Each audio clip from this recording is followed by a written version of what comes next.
Streaming now, this is the Wood TV Live Desk.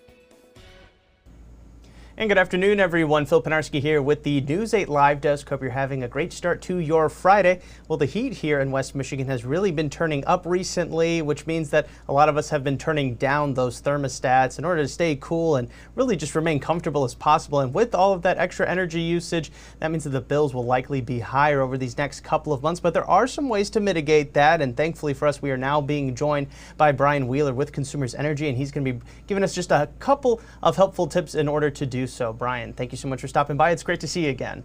Great to be with you.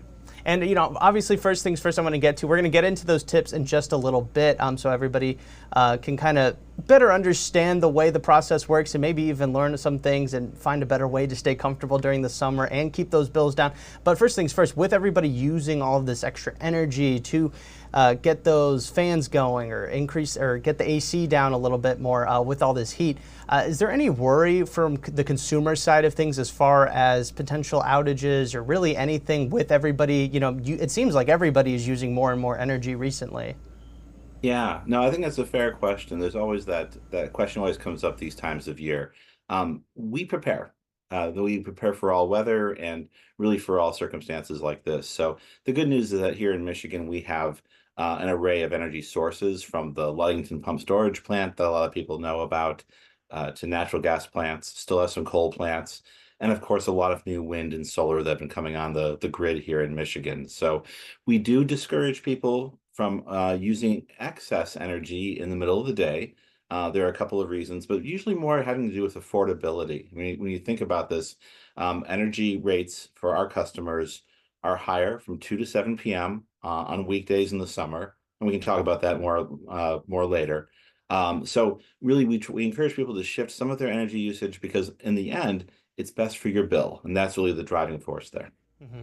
And of course, the bill is obviously something that everybody cares about. Where am I spending money at? How can I help really diminish all these extra expenses that I have? And so that really does come from the thermostat side of things, especially during the summer. I feel like that is the number one calling card. Everybody wants to be able to relax in their own home comfortably, sure, especially during the summer times. But there are ways for them to maybe not turn the thermostat down as much as they would like and be able to really make a huge difference in the amount of bills. What is sort of the way you guys over at Consumers kind of would recommend for people to maybe keep their thermostats at in order to keep those bills as low as possible while remaining as cool as possible?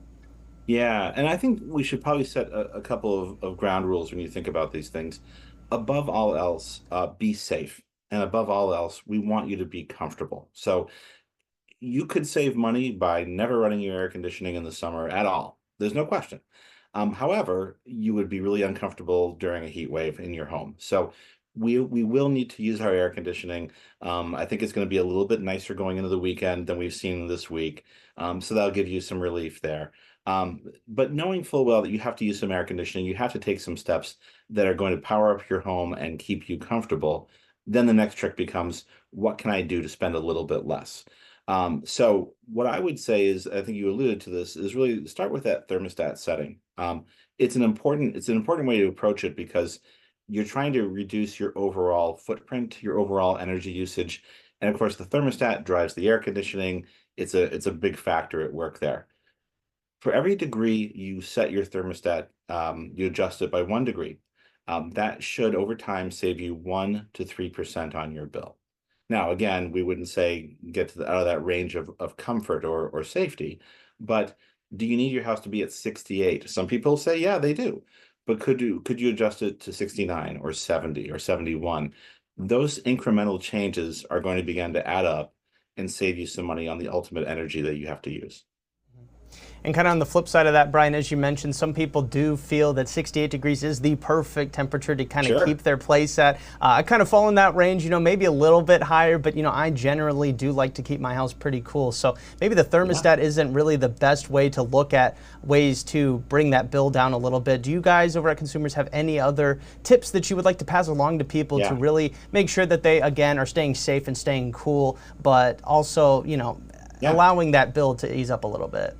Right, exactly. And so, really the thermostat is kind of the opening way to approach it. But then the way I like to put it is, don't ask your house to work harder than it needs to. And what that really means is if I'm running my air conditioning in the Wheeler household, for example, we love to sleep in cooler temperatures.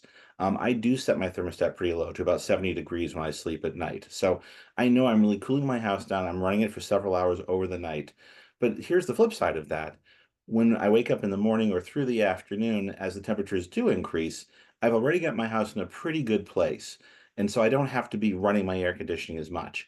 If I wait until say the middle of the day, the temperatures are 90 degrees now, the sun's being down in my house, and it's 3 o'clock in the afternoon, and then I turn on my air conditioning, how much good is that really going to do for my house? It's a competition at that point.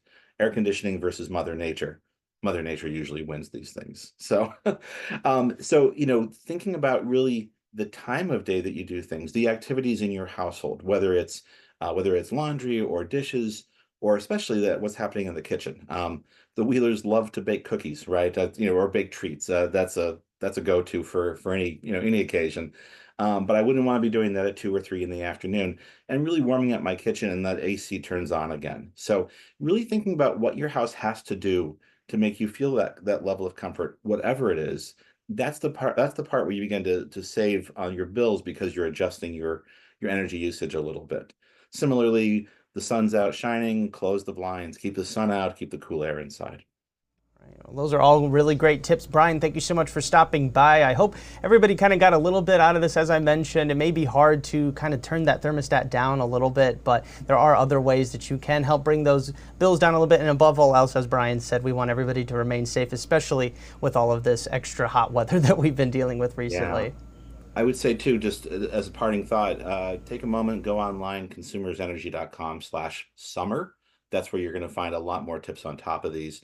There are a lot of things you can do. If you have any issues or concerns, ultimately contact us, 800-477-5050. All right, great stuff. Brian, again, thank you so much for stopping by the live desk today. We really do appreciate it.